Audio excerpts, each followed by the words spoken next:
Start. सभापति महोदय, जिस विधेयक पर इस सदन में चर्चा हो रही है उसका एक देश के अधिकांश लोगों ने और इस सदन में भी अधिकांश सदस्यों ने स्वागत किया है। इसलिए इसमें दो राय नहीं हो सकती कि यह विधेयक जनोपयोगी है। यह ठीक है कि कुछ लोगों ने, जिनके निहित स्वार्थ हैं, इस विधेयक का विरोध करने की हिम्मत की है। ऐसे लोगों में जनसंघ और स्वतंत्र पार्टी, जिनके पूंजीवादी नीतियां हैं, उनका विरोध करना स्वाभाविक ही है। मैं आपके माध्यम से मंत्री महोदय से यह कह रहा था कि जहां तक विधेयक का स्वागत करने का प्रश्न है, यह जनोपयोगी है।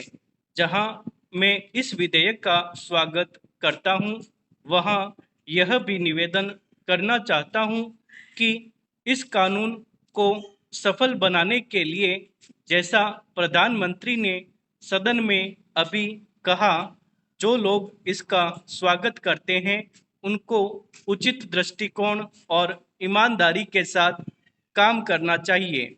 हमारे देश ने गरीबी को दूर करने के लिए पंचवर्षीय योजनाओं के माध्यम से योजनाबद्ध तरीके से विकास के कार्यक्रमों को चलाने की नीति अपनाई है।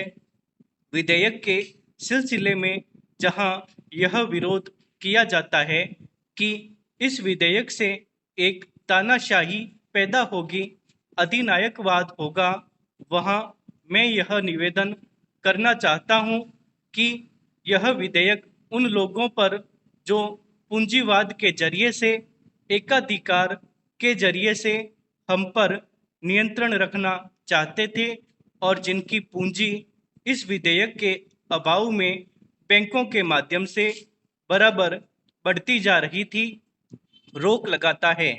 उनकी नीतियों का परिणाम यह हुआ, देश के चंद लोगों की पूंजी जो इन बैंकों के स्वामी थे, अत्यधिक बढ़ गई।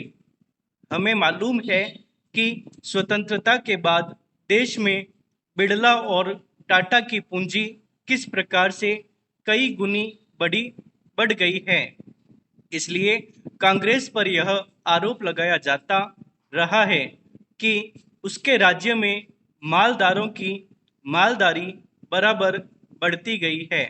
इसको कम करने के लिए कांग्रेस के निर्णय के अनुसार यह कदम उठाया गया।